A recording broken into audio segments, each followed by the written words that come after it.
Hi everyone, welcome back to RC Pi. Thanks for watching. Thanks for subscribing if you have. If you haven't, please click that button and click the bell as well. It helps you, it helps me. Today we're going to be having a look at the FTX Outback Mini 3. This is the Ranger. This will also come boxed up, labelled up as an RGT Adventurer version 2.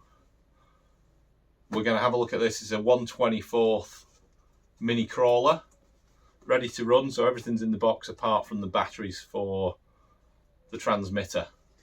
We'll do a few tests on it, have a look what's underneath, what you get in the box, and let you know how it goes. I've actually had this for about, 3 months, something like that, maybe 4 months, so I can give you a bit of an idea of whether I would recommend it and how it's getting on.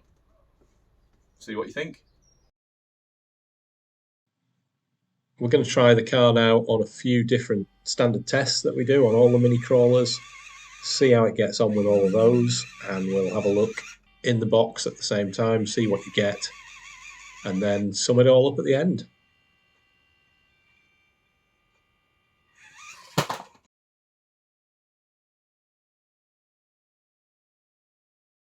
This is what's in the box with the Outback Mini 3.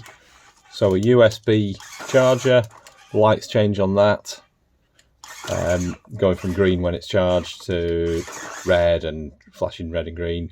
That shows you the state of the charge. It takes about 2.5 hours, something like that, to do a full charge on the battery. So easy peasy. Transmitter, very similar to the Outback Mini 2 or Outback 2 Mini. Never sure which way around the name's supposed to go. But yeah, very similar unit, but they have uprated the controls on here so that your trim and your dual rate are on separate analog knobs on there, so that's a lot easier. You've still got a channel 3 button, and you've got a steering reverse in the middle. Same setup as the Mini 2s, with batteries in your handle, so you can swap the handles over, so that's compatible with all the Mini 2s and Mini 3s. So that's nice and easy. Foam on the wheel, so that's nice and comfortable. A good manual, an uprated manual really from the Mini 2. All your usual setup and control things at the start, that's great. Troubleshooting, and then at the back we've actually got some excellent exploded diagrams, parts lists, exploded diagrams of everything with all the parts numbers on. So that's really detailed, really clear and really helpful. So an excellent little manual, that I have to say. Now the car itself, what's underneath this beautiful Land Rover Defender body, or Ranger as they like to call it, because it's not licensed. Let's take those 4 body pins off and release it. No wires to the body because the lights are in the bumpers, they're mounted in the bumpers. The body's got this hard roll bar on there, mirrors which actually rotate, which is quite nice because when you have a tumble then you can just put those back to the original position, and a proper spare wheel and tyre on the back. Now the chassis itself, very similar to the Outback Mini 2, but it is different. Still got these metal ladder chassis rails. You've got different shock mounts, different shocks on those. I did have a bit of an issue with the springs having been compressed in the box, so I did need to get replacement springs for those because they were very, very soft. I think the ones that you get as a replacement are a little bit firmer, and that's a lot better. The motor has been moved up front, the motor and the initial gearbox going down to a central transmission, then going out through front and rear drive shafts. So that's a bit of an upgrade, moving things forward, getting some weight forward. But the battery is right on the back on here, and actually the mounting isn't quite as good as on the Mini 2. Plus, the battery has been, for some reason, down rated from a 600 milliamp hour to a 520 milliamp hour. Still same connections and so on. This is again a 2-in-1 receiver and speed controller, but this is definitely uprated over the Mini 2s, and it's a lot more sensitive. It's a lot nicer to use. Still says it's waterproof, but again, I'm not one for testing waterproofness on mini crawlers. I don't think there's any need. I want to use them in the house more than anything. Yeah, lights in the front and rear bumper.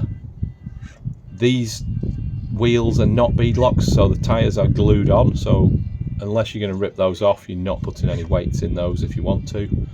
I'm not a particular fan of putting weights in these anyway. I think you're putting too much strain on the running gear, but each to their own.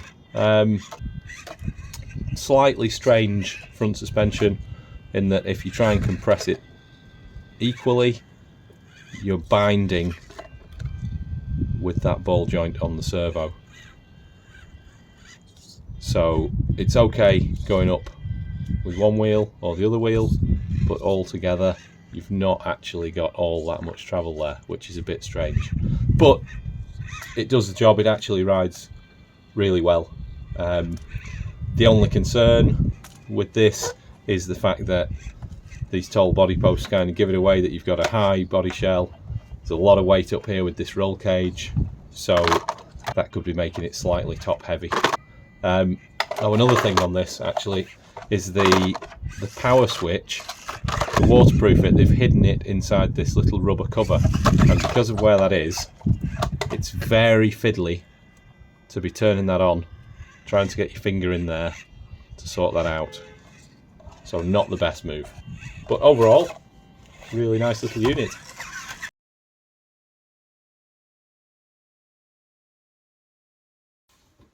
There you have it, the Outback Mini 3. Is it good? Yeah, it's pretty good. It's pretty good. Nice tranny, same as most of them.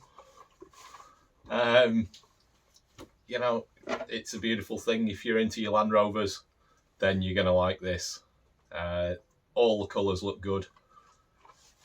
It's capable. The only issue really is that it is a little bit top heavy, so its climbing is put off a bit by all this weight on this sort of corner, so it's not getting up as much as it should do, which is a bit of a shame.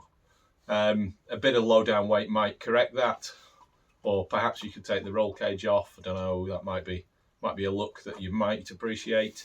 But overall, it's a nice kit. It runs pretty smoothly. The speed controller in this is quite nice. I don't feel it's in need of upgrading really. It's a cool thing, decent tyres on it. Now I mentioned the springs before. This is one of the original shocks. All I did before I replaced the shocks, I stretched out a few of the, not links, I don't know what to call them, but a few of the top bits of each of the springs, and it basically turned them into two-stage springs, and they actually work as well as the replacements. So that is something that you could do, because it is a problem that I've seen on quite a few of these. I know other people that have bought them and they've had the same issue with the springs being compressed in the box. So you can fettle that yourself just by stretching those out. You can even do it whilst it's still on the car. I actually did one last night for somebody, and it improved it no end. Otherwise you get weird body roll. But would I recommend one of these? You know, if you can pick one of these up for £70, £75, I'd highly recommend doing it, because it's a lovely piece of kit. It's a really nice car to drive, and then you can play around trying to sort out that slight top heavy aspect of it. But overall, pretty good. So hope that's helped you. Hope you've enjoyed that. Please don't forget to subscribe, it helps me. Press the bell button as well, and we'll see you again on RC Pi. Thanks for watching.